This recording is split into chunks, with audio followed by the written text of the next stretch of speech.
Ooh.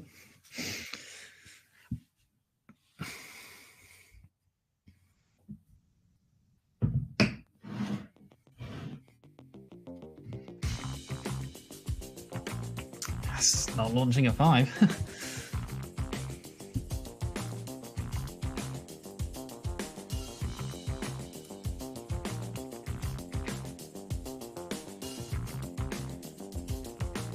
Well, I think quite a few streamers have been on for like a couple of hours.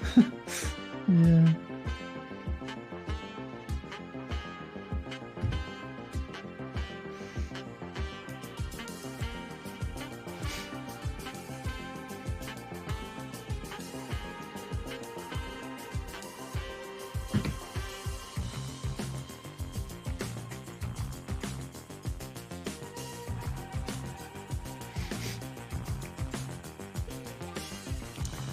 See the video. That's good.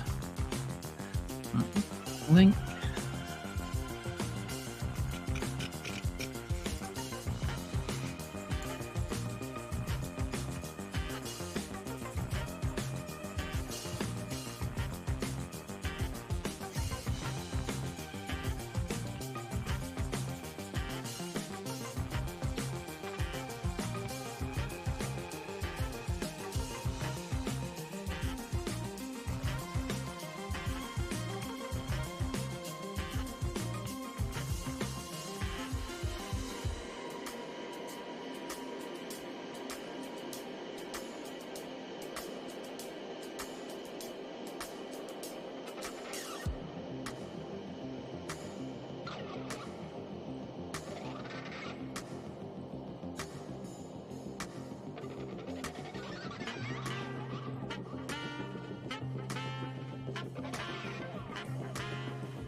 Hello everyone and welcome to the Armband, and today we're going to ask the question, do the prices suck for FPL 23-24? That's right, Kieran and I are back. We're of course formerly the FPL Cougars, and we're back for another rollercoaster season of FPL, and today we're reacting to the first sort of, batch, it's quite a big batch now of player prices for this season, and maybe the game will launch while we're live and we can jump on and watch me scrabble to auto-select a team. So if you're new, hi, thanks for joining us. If you missed us, I've kind of missed us for the last 2 years, then it'd be good to see some familiar faces in the chat. Kiki, you all right today? Excited? Yeah, nice to be back. It's been a while, but so go easy on us people. But oh yeah, right. no, we're just looking forward to getting back into it, and the buzz is back again, and we've had a couple years off doing this for the shows, haven't we? So just I've had kind of more successful couple of years than you have. Definitely. In FPL. But... yeah, I know. Well, you've been you're on course for what? Is it 6 top 50s and something like this season? Last 5 seasons I've finished inside the 50k mark. So last year was like 14, I think it was 14k. Yeah. I just really want to hit that 10k mark. I've not quite managed to get that yet. Hopefully this year will be it. This season, I mean, last year I'm going to class it as a bouncing back. 65k after some maybe like 2 or 3 years not in 100k is a bounce back. So maybe that's given me the mojo to succeed. So what we've got up on screen already, let's just run through some of the player prices, because I'm sure as we sort of get closer to the season, we're just going to want to just kick back and talk about drafts. But today we're talking mainly about prices. Should we start by talking about, I've got Haaland on the screen right now. Do we want to jump in and just have a chat about him straight away? I mean, he's probably been talked to death on most channels, but what's your opinion on the 14 million? It seems fair, doesn't it, to be honest? It kind of had to be. I mean, the most goals ever record, so sort of had to be just to make us make a decision, but I don't don't really think there is a decision, is there? To be honest, No. it's just Haaland plus 14 others. How could you not pick him? The fixtures are insane to start with, so yeah, I can't really see anything else than just picking him and then some others.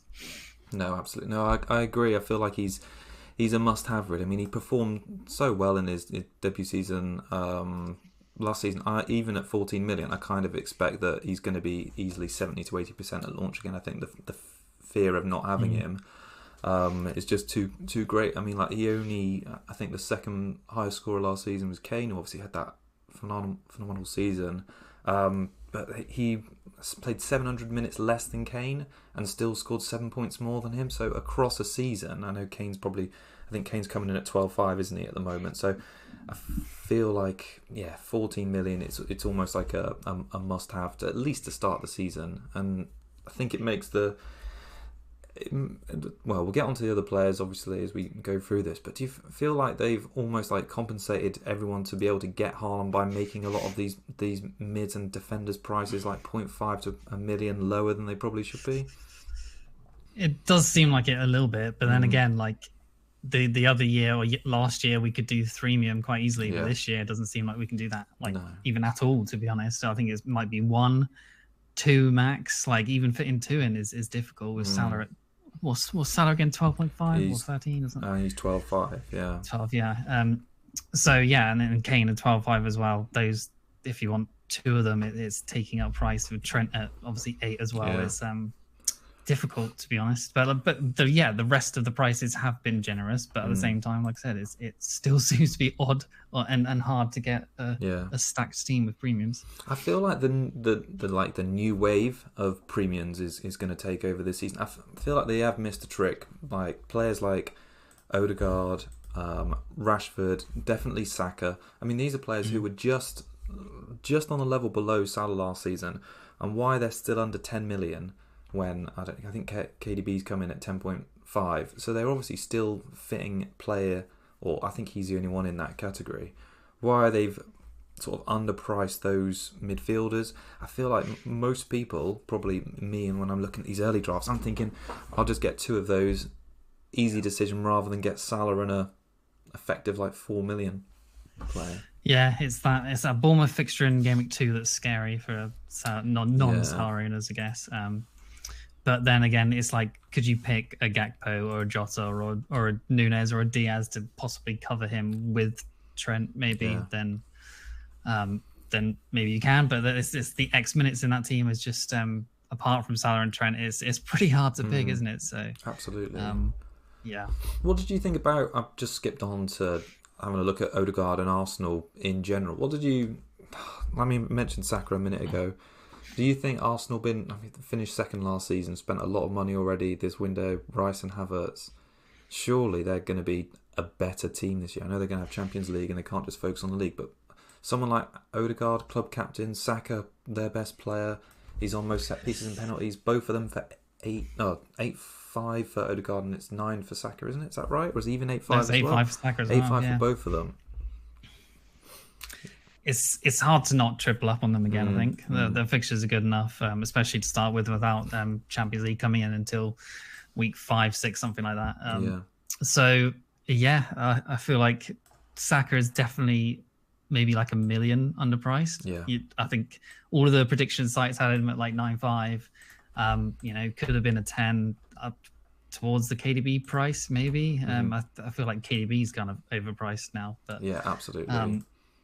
Saka for sure underpriced. Martinelli probably nearly the same returns as him.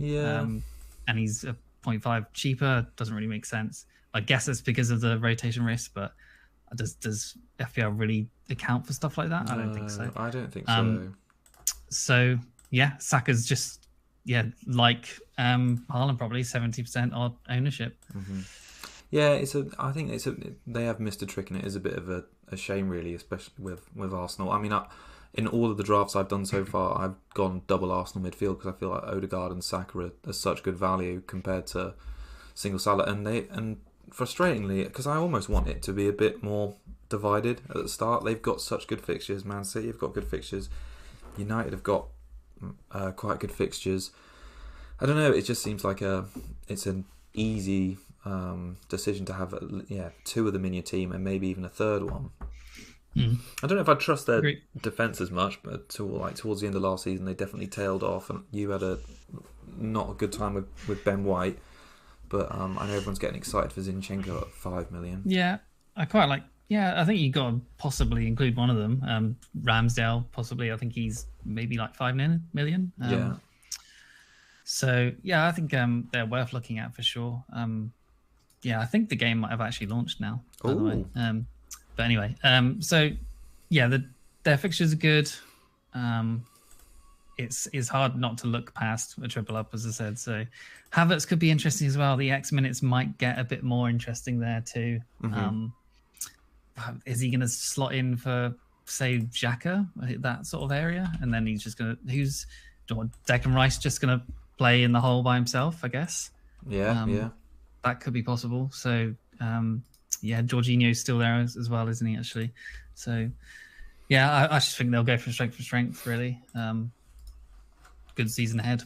Yeah, absolutely. Yeah, you're right. The game has indeed launched. But should we keep running through the prices just as we are? And do you want to call out some ones that you see as we go? Yeah, I don't know which picture you've got up next, but we'll talk about Trent. So yeah, okay. 8 million. I guess he's a premium defender now. Maybe like two other 8 millions in FPL history in defense. I think Bain's got there once, and maybe Vidic, I think I saw the other day. Wow. Got 8 million one year. Wow. So yeah, my initial reaction for Trent was definitely not. Hell no. Yeah. But obviously he's got huge potential. We know that. So when you go without him, it's obviously a big risk. I see that defense still being a bit flaky, to be honest, because they haven't really signed anyone new. And Kanate is good, but he doesn't seem to be able to play every game.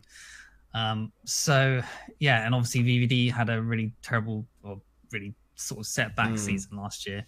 Is he going to get back to his best? Who knows? If he could, then they'll be good again. But Trent, is he better than sort of an 8 million mid? Well, yeah. I mean, yeah, he's kind of around what the 8 million mids are. He's more expensive than Maddison. Yeah. 0.5 cheaper than Bruno. The same as Martinelli. He's obviously got clean sheets as well, and he can get goals, and he's sort of playing in midfield. We assume he's going to continue that role. He's typically quite good on bonus as well, isn't he? Just because of his key passes. So he's... Yeah, I feel like a lot of it does come down to the clean sheets, because we've had this with Trent in the past. Liverpool at the start of last season couldn't keep a clean sheet, and apart from maybe that Trent wonder goal he scored against Bournemouth, I don't really recall him getting too many attacking returns. I had him, and I think he was 7.5 last season. So it depends. If you get the first half of last season Trent, you probably don't want to spend 8 million. But if you get the one that ended, and I think from the restart to the end of the season, he was in the top 10 point scorers for all players. So yeah, I think you've just got with Liverpool and on the defensive side. You're right. I feel like if their defense is improved by these new signings in midfield, obviously McAllister, I'm really sorry, the lad I can't pronounce, who's come across from Germany. Do you know how to pronounce his name? Sobersly or something like that. Lovely. We'll go with that. Well, probably pretty terrible, but there's been all these reports that Thiago might be going, and he's part of the reason their defensive record's not been so good. And there was a good record or a record online that showed that how poor they were with him in the team. So defensively, that is so. Yeah, I kind of think from a price, if I'm playing a price point game at the start of the season, I got to say I'm going to play a lot more boring with prices. Last season, I ended up with 5 at the back within the first 3 game weeks, and it was not a 5 at the back season. So, and to get out of that was really frustrating. So I think I'm going to play more price points. So I feel like it's easier to have Trent at the start than not having him at all. So yeah, he's probably, and also the way they've priced these for a lot of 4.5 million players, sort of Mings, Botman, the Crystal Palace centre defenders, the Wolves centre backs. There's decent mid-table teams who can rotate nicely and act as a good third or fourth playing defender week in, week out.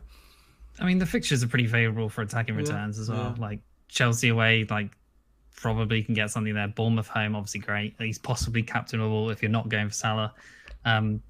Newcastle away, you can still get goals there. Villa still get goals. Wolves, West Ham, it's all seems pretty good. Like, as you said, back end of that season when he was starting to go into the midfield from getting 32 to 38, no defender or even forward created more big chances than him. Wow. Okay. So only Bruno Fernandes was on more on 9, and Trent got 6. And then he was tied on shots with defenders of 14 with Porro and Shah. Wow.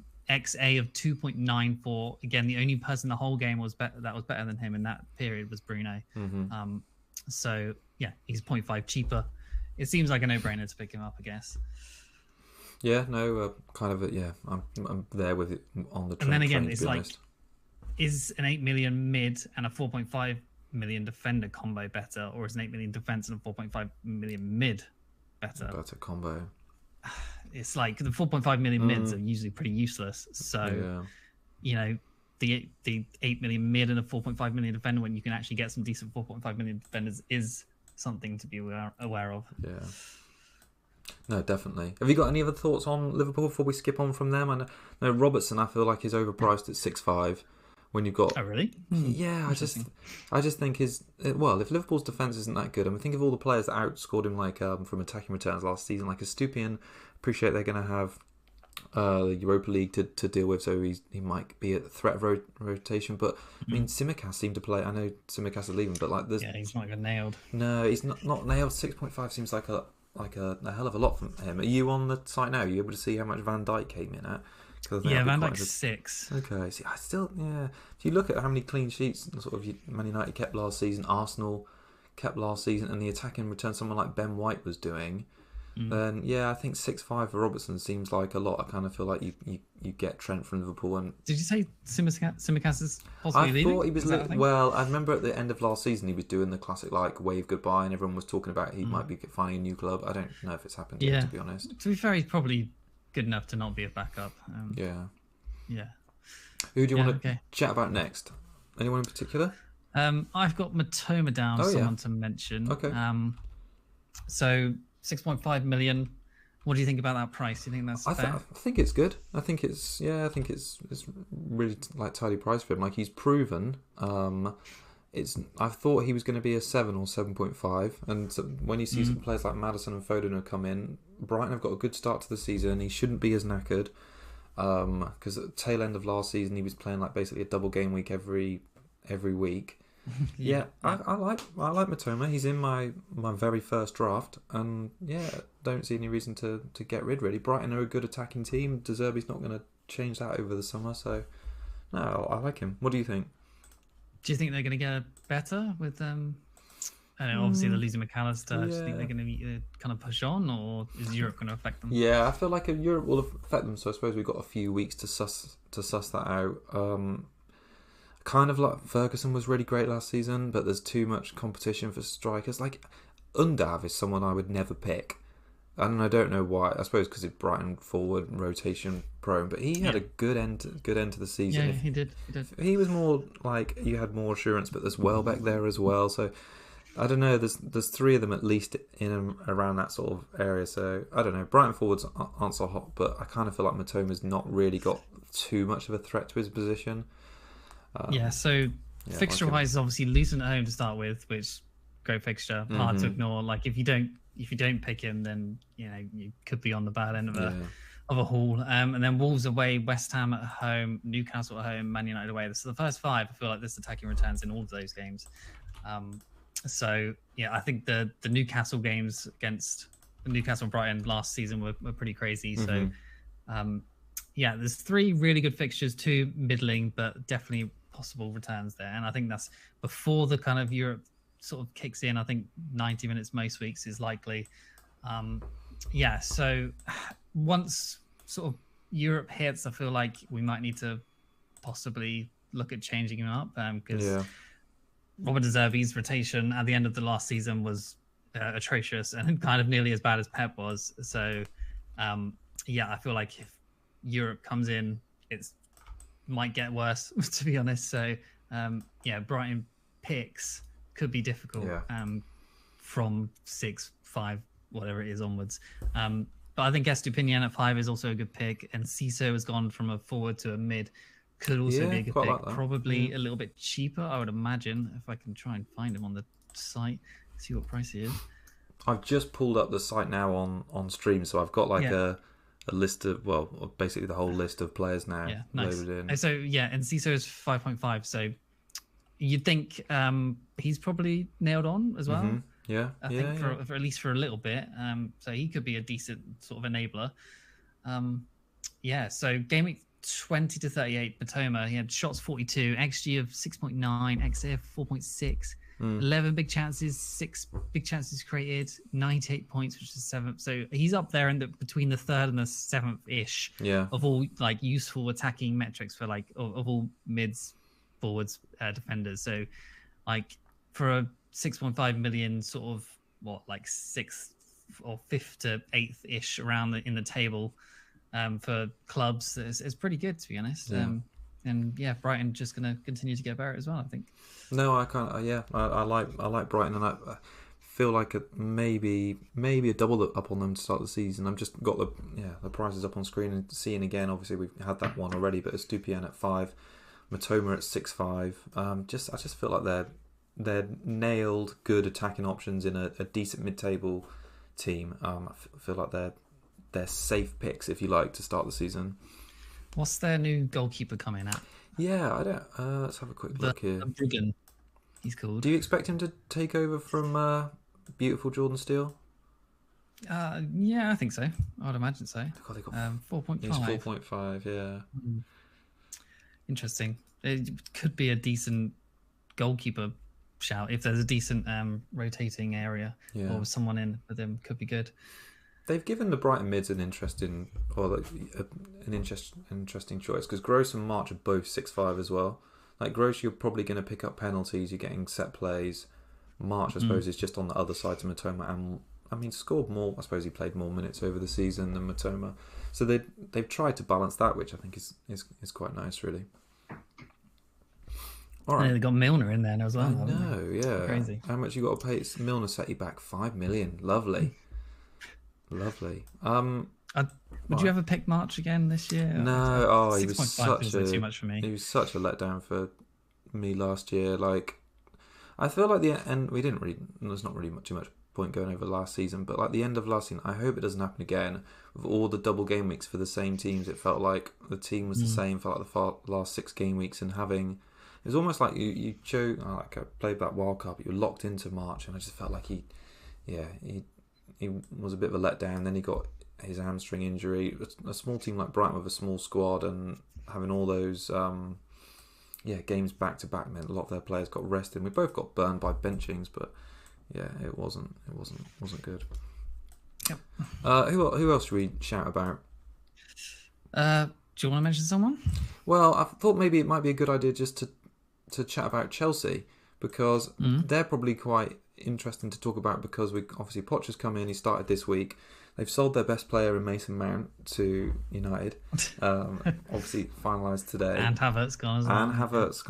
Well, they've had a sort of what's the word? Fire sale of they have, quite a few players, haven't they? The FFP swinging over them. Yeah, I like. I mean, I played off and on, as you know, UEFA Champions League fantasy last season, and I had Anuku. Is that how you pronounce it? Nkunku. Oh, I had him, and he was an absolute baller. And obviously now he's gone to Chelsea. I mean, looking down their squad list on the stream, there's still absolutely loads of players. I have to scroll to the second page to see him. But yeah, 7.5. Ampadu is still there. Maybe. Yeah, you rate him a lot as well, don't you? Yeah. I played Champions League as well with him, and I think I got a hat trick with him a few times, and he just seems to be a really good player in general. Like, obviously, sort of come from Leipzig as well as Werner did to Chelsea, and we sort of saw what Werner did. He was okay, I guess, in the end, but he was a bit of a flop. 7.5 million for it's a shame he's not a mid, but forward, I guess, makes sense. He is probably going to be in a lot of drafts as that second forward with Haaland.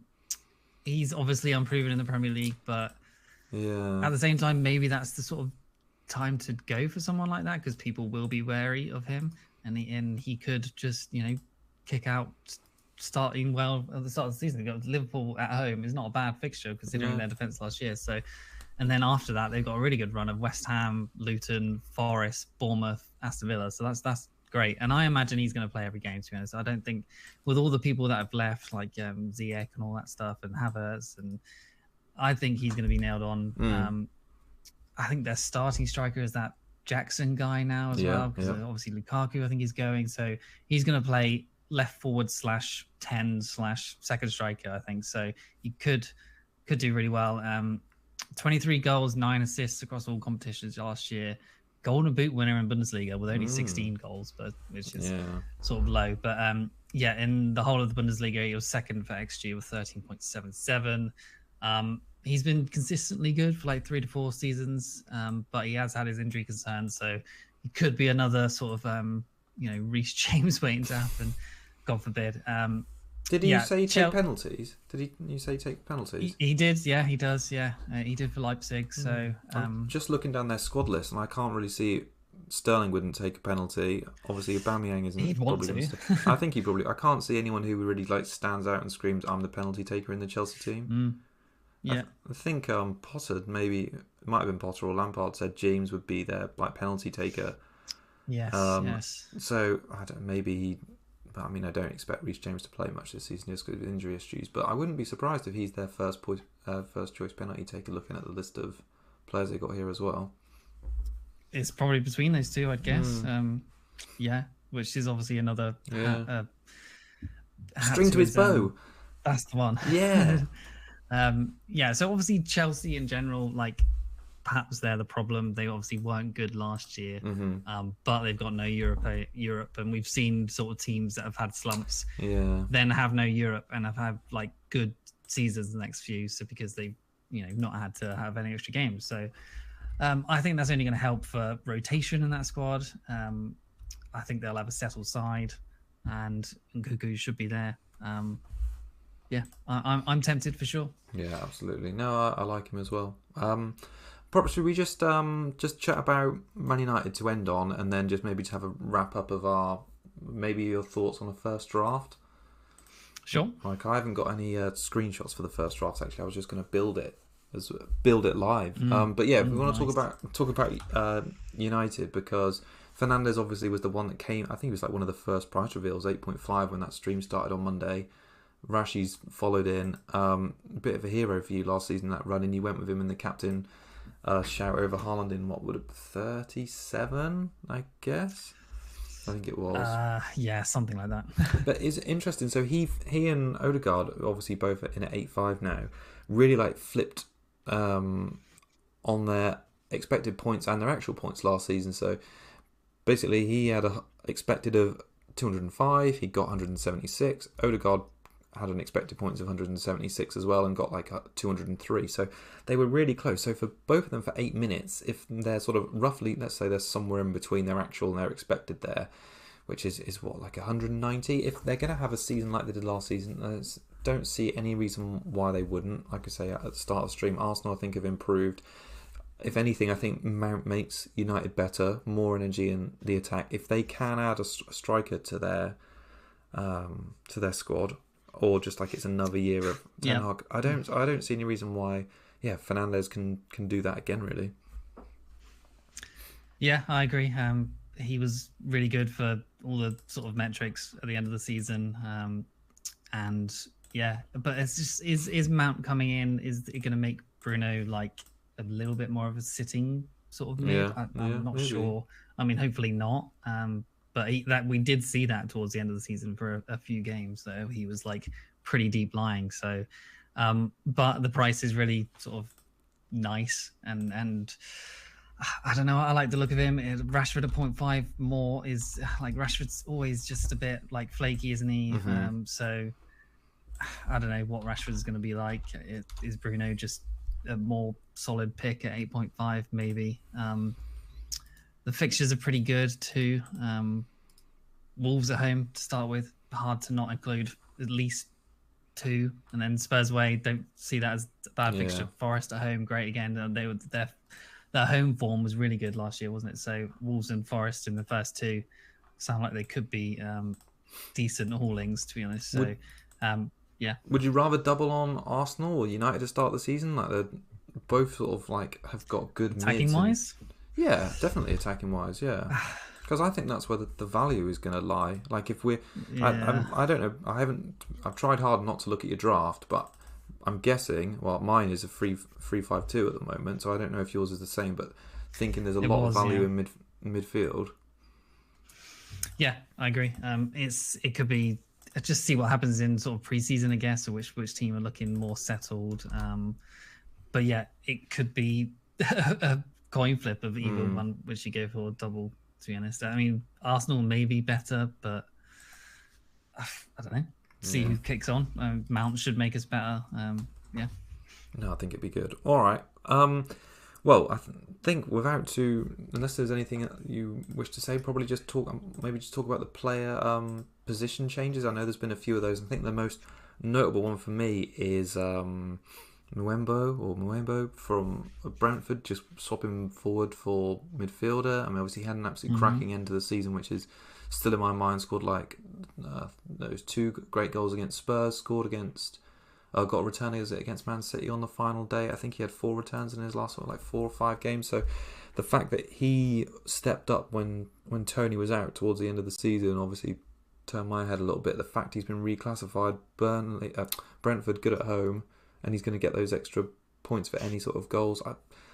It's funny because when he was a forward, when the Brentford first got into the league, he always had good numbers, but he never returned. But I feel like with Tony out, there's more onus on him to step up, and if they are going to do well, it's down to him. So yeah, I quite, of all of the sort of reclassified players, maybe even ahead of Enciso, I like him.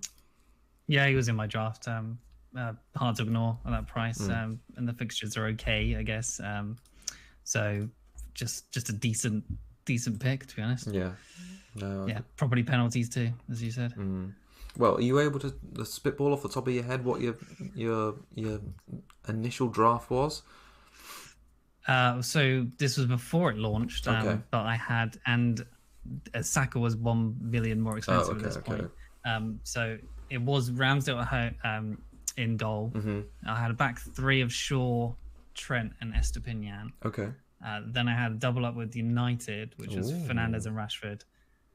Then it was Saka, Matoma, and Mbeumo. Yeah. So that's the 5 in mid. Then I had Haaland up front, and I had that Morris guy from Luton. Oh yeah, as a 5.5. Yeah. But obviously he could be more expensive now because I've got a lot cheaper in from the Saka money and everything. So what's his first name? Carlton Morris. So yeah, and that Luton's fixtures are literally insane. Yeah, they are good. Brighton away, Burnley, Chelsea, West Ham, Fulham, Wolves, Everton, Spurs, Forest, Villa. That's the first 10 game weeks. Yeah, they are good. And if they're going to, they will score a few goals, and he's probably going to be involved at 5.5 million. Like, why not? He's a good enabler. I think for me, he's definitely, or the forward line is definitely the question. Like, if he can prove that he's good, do you know if he's on pens or not? I'd assume so. I'm not 100% sure, but yeah. Because if you're able to go with him and Haaland, let's say, as your 2, and then maybe even have a 4.5 enabler, you could probably maybe do a draft where you can fit Salah in and Saka, but and maybe even Rashford. But yeah, I'm looking similar to you, really. I think the 5 across the midfield you had is pretty much the same as mine, apart from I had Odegaard in instead of Fernandes up front, Haaland and Kuku, and the 4.5 sort of bench fodder. And then the 2 rotating 4-5s. The in defence, like I said at the start, there's a lot of choice there. Got Bell playing for another Luton lad who's only 4 million. Then gives me flexibility for Trent and maybe someone like Shaw, Estupiñán, and Chilwell. So I feel like the template is setting a little or quite early just because of Haaland's price. Yeah, it's hard to. Yeah, like we said, hard to get some Salah in as well, but I'm sure we'll make drafts like that. The 4.5 million defenders, there's Botman, there's Mings, Tarkowski, who's obviously got a good fixture to start with as well. There's a good few which have come in probably cheaper than we thought they would. Botman should have been 5, really. Mings should have been 5. So we've got a little bit lucky there. For sure. Yeah, there's a few sort notable mentions. I think Ramsey at Villa this year, 6 million, is going to be a differential. He had, game week 30-38, XG of 2.1, which was third overall of all mids, XA of 1.59, which was eighth, 6 shots, 5 big chances, which was the first of all mids, and big chances created, which was third, was joint third with 3. So yeah, at 6 million, he was way outperforming his price tag, well above what he should be. He's up there with Bruno's, Odegaard's, all those kind of people at 6 million, and Villa are obviously going from strength to strength as well. So I feel like he's going to be a differential this year who should be worth looking at, to be honest. Yeah, and but Villa's fixtures are a bit awkward to start with. Yeah, and he ended the season well. He's a good alternative to Watkins. I feel like I'd be all over Watkins if he was 0.5 cheaper.